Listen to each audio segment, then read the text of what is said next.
Germanton super speciality hospital, national award winner doctor Mir Jawad Jar Khan, German trained senior orthopaedic surgeon and director. अस्सलाम वालेकुम नाजरीन, मैं आपका मेज़बान मोहम्मद शरफुद्दीन। आज हमारी खुसूसी मुलाकात हो रही है south Indian Muslim personal law board के प्रेसिडेंट जनाब राशिद शरीफ से। जैसा कि आप सभी जानते हैं कि हमारे देश भर में वक्फ अमेंडमेंट बिल को लेकर एहतजाज किया जा रहा है। पता नहीं ये किस किस्म का एहतजाज है, थोड़े लोग यहाँ जमा हो रहे हैं तो थोड़े लोग वहाँ जमा हो रहे हैं। ऐसा लग रहा है कि भाई जिसके दिल में जैसा आ रहा है उस तरह से एहतजाज कर रहे हैं। क्या ये एहतजाज से कुछ होने वाला है? क्या ये एहतजाज से जो बिल पास हुआ है वो वापस होगा या नहीं? तो फिर मुसलमानों को कुछ एक बड़े पैमाने पर एहतजाज करना चाहिए या नहीं? तो फिर और इसका कुछ दूसरा सलूशन निकलता है, दूसरे तरीके से जो है हम हुकूमत को मनाने में कामयाब हो जाएंगे। क्या इस तरह से कुछ हो सकता है, मुमकिन है या नहीं है? यही सवाल हमारा राशिद शरीफ से, जो कि south Indian Muslim personal law board के प्रेसिडेंट है। जनाब अस्सलाम वालेकुम। वालेकुम सलाम वरहमतुल्लाहि वबरकातुहू। ये एहतजाज जो है सर, ये हमारा जमहूरी हक़ है और एहतजाज होना चाहिए। और ऐसा होना चाहिए कि आज हर तकरीबन हिंदुस्तान के जितने भी स्टेट्स है, पूरे हैदराबाद पे उनकी नज़र है। हैदराबाद में किस तरीके का एहतजाज होगा ताकि है सो उनको, हमको भी है सो वो एहतजाज उसी तरीके से करने का हमको भी मौका मिले। मैं एक बात बताना चाह रहा हूँ सर आपको, एहतजाज जैसा all Indian Muslim personal law board है, जमीयतुल उलमा है, अगर ये दो हो के फतेह मैदान हो या निज़ाम ग्राउंड हो, निज़ाम कॉलेज ग्राउंड हो, वहाँ पे अपनी तादाद बताए।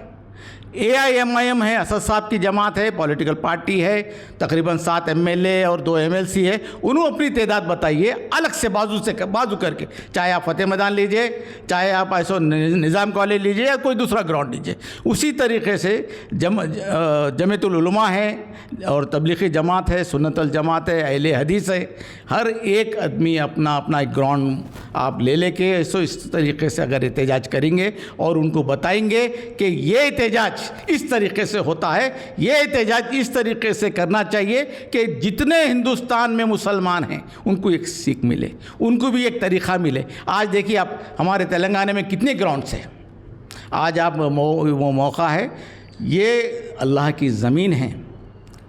ऑलरेडी हम बाबरी मस्जिद खो चुके हैं और अल्लाह की ज़मीन नहीं खो सकते। इंशाअल्लाह ये जो 15 तारीख को सुप्रीम कोर्ट का फ़ैसला आने वाला है, इंशाअल्लाह पूरी कोशिश है कि हमारे हक़ में आएगा।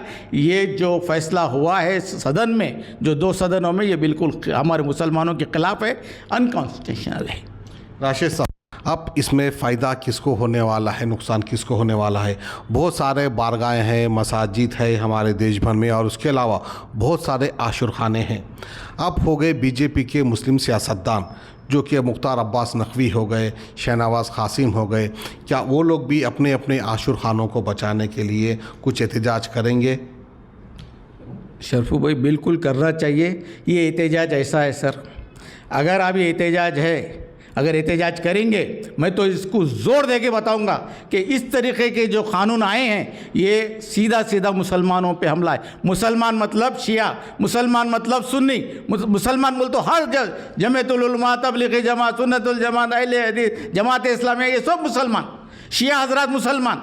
ये नहीं देखेंगे ना बारगाह देखेंगे, ना दरगाह देखेंगे, ना कब्रस्तान देखेंगे, ना मसाजिद देखेंगे, ना मदरसे देखेंगे, सब पे हमला होने वाला है। आज देखिए आप 2 सदनों में पास हुआ बिल, जैसा पास होते ही पूरे बीजेपी के, RSS के गुंडे, मैं तो गुंडे बोलूँगा, RSS के, VHP के, बजरंग दल के पूरे कब्रस्तानों को बुलडोज़र लेके चले गए। वहाँ पे कब्रस्तान ख़त्म कर रहे हैं, खबरें ख़त्म कर रहे हैं, दरगाहों पे जाके चादरा उखाड़ रहे हैं, चादरा फेंक रहे निकाल के, मसाजिद में DM को लेके, यूपी में पुलिस को लेके मसाजिद में और मदरसों में घुस रहे हैं। ये बड़ा ख़तरनाक मसला है सर। ये बहुत, हर मुसलमान को इसमें सीरियस होना चाहिए। हर मुसलमान घर से निकलने का इस वक्त है। अगर खून भी मांगे तो देना है, इस वक्त खून भी मांगे तो हमको पीछे हटना नहीं है, बराबर देना है। क्यों? अपनी माशियत को ख़त्म करने के चक्कर में ये लोग ये समझ रहे मुसलमान का कोई नहीं है, मुसलमान एतीम ऐसीर है।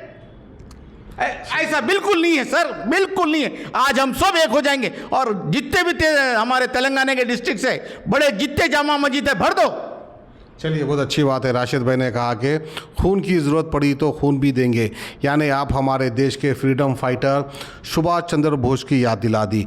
तुम मुझे खून दो, मैं तुम्हें आज़ादी दूंगा। अब तक तो जो है हम गांधी जी के बताए हुए रास्ते पे चले। अगर कोई तुम्हारे एक गाल पे मारता है तो दूसरा गाल आके कर दे। तो बहरहाल अब गाल आके करना है, या नहीं तो फिर तुम मुझे खून दो, मैं तुम्हें आज़ादी दूंगा। अब इस वक्त तो खून की ज़रूरत है साहब। इस वक्त वो बिल्कुल एहतजाज जो है इस तरीके से होना चाहिए, कानून के दायरे में होना चाहिए। एहतजाज बराबर जमहूरी हक, हमारा जमहूरी हक है और हमारे को इजाज़त देता है, जमहूरियत हमको इजाज़त देता है एहतजाज की। जो हमारे साथ नाइंसाफ़ी हुई और हमारे खिलाफ जो फैसला हुआ सिर्फ तादाद ज़्यादा होने की वजह से। आज बताइए आप 232 जो सपोर्ट करे हैं वो क्या पूरे मुसलमान हैं? उसमें तकरीबन हिंदुआ हैं। कितने हैं? गिने चुने मुसलमान हैं जो वक्फ बिल को सपोर्ट करें, बाकी तो पूरे हिंदू हैं। सरदार जी है, क्रिश्चियन है उसमें, जैन है उसमें। क्यों खाली मुसलमान को ये फैसला गलत दिख रहा? उन लोगों को गलत नहीं दिख रहा, सबको दिख रहा कि ये मुसलमानों के साथ नाइंसाफ़ी हो रही। और ये बिल के तहत इंशाल्लाह अपनी एहतजाज बिल्कुल दर्ज कराना है और एहतजाज ऐसी होना है। पूरे हिंदुस्तान की नज़र हैदराबाद पे है भाई, और हैदराबाद अगर पूरा तेलंगाना अगर इस तरीके से आगे आएगा और बिल्कुल जमहूरी हक से ऐसे अपना हक बताएंगा और वो एहतजाज उस वजह से रहेंगे। और मैं कांग्रेस को भी बोल रहा हूँ, जो ये लोग हमारे वोट लेके अनजान हो रहे हैं, इनको भी चाहिए एक बड़ा ग्राउंड लेके एहतजाज करें।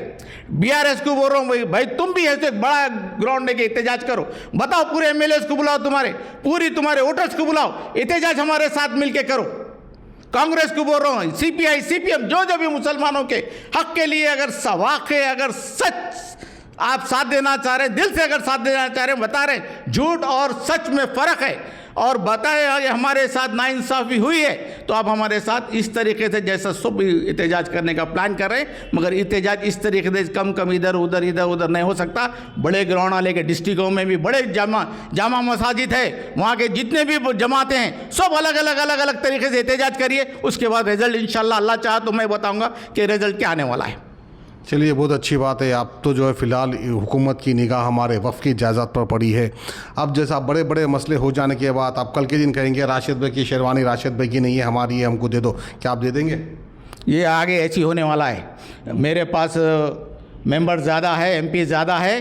कल है सो ये हिंदू राष्ट्र हो और हिंदू राष्ट्र है, लिहाजा मुसलमानों को पूरे पासपोर्ट जमा कराओ। जिस तरीके से यूपी में चला, मुसलमानों को पासपोर्ट जमा करो, चलिए यल्ला चलो आपका पाकिस्तान है, बांग्लादेश है, इधर है उधर है, ये आगे भी बात होने वाली है। यहीं अगर इनको नहीं रोकेंगे तो इन्हों आगे बहुत बढ़ने वाले हैं। लिहाजा इनको ख़त्म करना है, इनको हुकूमतों से भी हटाना है इनको, और इनको बताना है कि जो तुम लोग आज तक जो जुल्म करे मुसलमानों पे, माइनॉरिटी पे, और इन क्या हिंदू को छोड़े? इन्हों हिंदू को नहीं छोड़े। हिंदू भाई भी ऐसा ये समझ जाए ये रॉन्ग नंबर है, ये रॉन्ग नंबर है, इन्हों भी समझ जाए। पेट्रोल डीजल गैस जितनी महंगाई, ये सब आप भी झेल रहे, मुसलमान ही नहीं झेल रहे, आप भी झेल रहे। फ़र्क पड़ने वाला नहीं है। हमारे देश के ऐसे भक्त हैं कि उनको कुछ फ़र्क पड़ने वाला नहीं है। डीजल पे दाम बढ़ जाए, पेट्रोल पे दाम बढ़ जाए, गैस पे दाम बढ़ जाए, इसके अलावा जीएसटी बढ़ जाए, बहरहाल जो भी है उनको फ़र्क पड़ने वाला नहीं है। इनकी खुशी सिर्फ इतनी है कि भाई किसी भी तरह मुसलमानों को तकलीफ़ दे दो, हमको खुशी मिलेगी। नहीं सर, वैसा कुछ भी नहीं है। मैं मेरे हिंदू भाई दोस्त हैं, हिंदू भाई दोस्ता मेरे भी है साहब, दोस्ता मेरे भी है। दो चार आपके हमारे दोस्त नहीं, कुछ नहीं होने वाला है। आप हर पढ़े लिखे इंसान की, अनपढ़ इंसान की तकरीबन मैं देख रहा हूँ हमारे देश के अंदर, उनके अंदर अंदरूनी जज्बात इतने, उनको जो है मुसलमानों से नफरत हो गई है कि कुछ भी हो भाई, ये फलाना पार्टी अच्छी है जो मुसलमानों के खिलाफ एक कदम उठा रही है।